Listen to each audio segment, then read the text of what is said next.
Indian premier লিগের নিলামে প্রথম ঘণ্টাতেই একের পর এক চমক। শ্রেয়াস আয়ারকে কিনে চমকে দেখিয়েছিলেন প্রীতি জিন্তার পাঞ্জাব কিংস, কিন্তু ৩০ মিনিটও না যেতে নিলামে রীতিমতো বিস্ময়। ঋষভ পান্তকে ২৭ কোটি রুপিতে দলে নিয়েছে লখনৌ সুপার জায়ান্টস, যা কিনা আইপিএল ইতিহাসের রেকর্ড। আজ রোববার সৌদি আরবের রিয়াদে আইপিএল ২০২৫-এর নিলাম চলছে, যেখানে আয়ার বিক্রি হয়েছিলেন ২৬ কোটি ৭৫ লাখ রুপিতে। এটি কিছুক্ষণের জন্য ছিল আইপিএল ইতিহাসের সর্বোচ্চ, কিন্তু টাকার এই রেকর্ড ৩০ মিনিটও টিকল না। তার রেকর্ড ভাঙলেন ভারতের আরেক তারকা ক্রিকেটার ঋষভ পান্ত। রেকর্ড ২৭ কোটি রুপিতে তাকে দলে নিয়েছে লখনৌ। বলা হচ্ছে এটি হতে যাচ্ছে এবারের আইপিএল নিলামের সর্বোচ্চ দাম।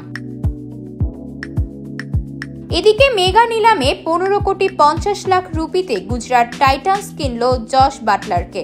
৭ মৌসুম ধরে এর আগে রাজস্থান খেলেন তিনি। গত মৌসুমের সবচেয়ে দামি ক্রিকেটার স্টার্ককে কিনল দিল্লি ক্যাপিটালস। এবার এই অজি ক্রিকেটারের দাম উঠেছে ১১ কোটি ৭৫ লাখ রুপি।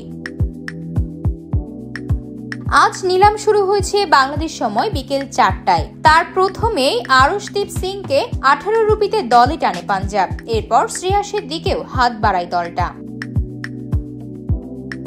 প্রায় ১১০ কোটি রুপি নিয়ে নিলামে আসা পাঞ্জাব এবার খরচও করেছে বেশ উদার হস্তে। শ্রেয়াসের জন্য কলকাতা নাইট রাইডার্স তো বটেই, দিল্লি ক্যাপিটালসও বড় দান দিতে প্রস্তুত ছিল। তবে শেষমেশ বাজিটা জিতল পাঞ্জাবি। ২৬.৭৫ কোটি রুপিতে দলে টেনে নেয় তাকে।